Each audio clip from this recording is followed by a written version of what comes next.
YouTube world, what's going on? Let's get it in. When you talk about the Garden of Eden, the Garden of Eden is nothing but a laboratory. That's what it is. It's a laboratory. Um, Adam and Eve was a science experiment. It was conducting an experiment. That's why the beginning of the Bible is called Genesis. You see the word genes. You know, some might say the genes of Isis. So you're dealing with scientists that's gene splicing. Certain humans, certain animals, to try to create a perfect man, which was Adam, the perfect woman, which was Eve. You know what I mean? So the whole Garden of Eden story, was nothing but scientists, advanced scientists, creating humans, many Adams, many Eves, to keep that in mind. It wasn't no one man. It was many of these Adams. It was many of these Eve that they was trying to create a perfect man, a perfect woman. Again, that's why the beginning of the book is called Genesis, genes, gene splicing. And how do we know this? Because now let's use our thinking cap, right? In Genesis, they said God put Adam to sleep and then took his ribs. First of all, that means God had to have been a physical being in order for him to physically take Adam ribs. It didn't make Eve. That's dealing with gene. That's dealing with genes, man.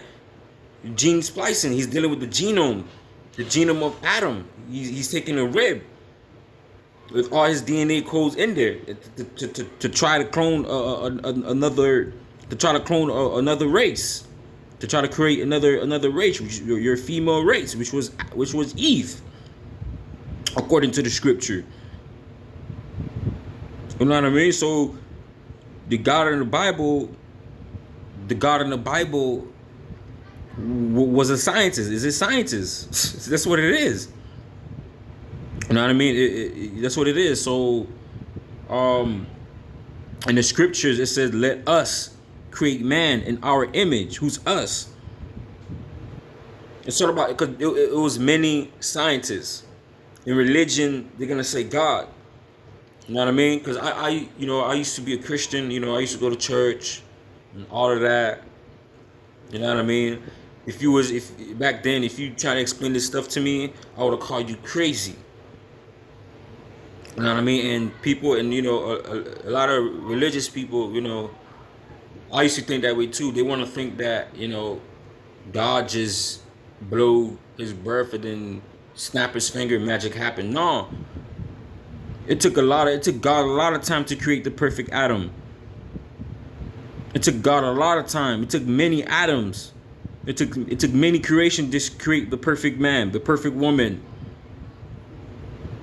You know what I mean? It's not no 1, 2, 3, blow my breath type stuff. No, it was science. It was advanced scientists who fucked up. Who fucked up many times. They fucked up trying to create a perfect man, but eventually they got it. Let us create man in our image, in our likeness, in our likeness. So the whole, you know, the whole Garden of Eden is nothing but a genetic laboratory.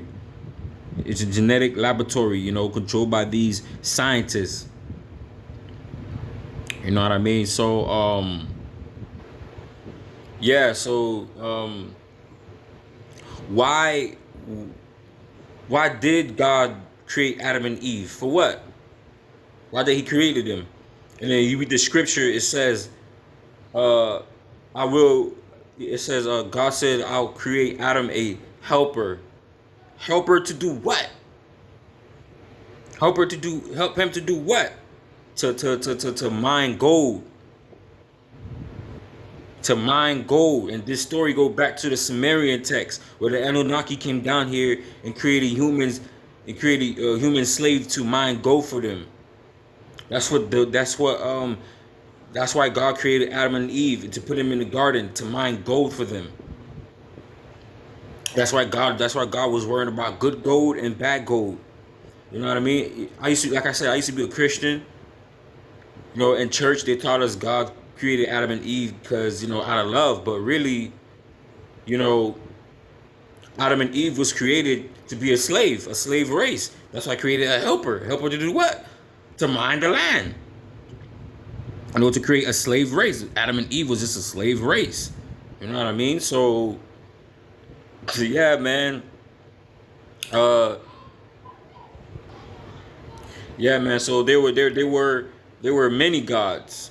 You know, there were many gods that was that partake in creating, you know, your perfect Adam, and that's partake in creating your perfect Eve. You know what I mean? So yeah, man. Y'all be good. Y'all still aware, and I'm out.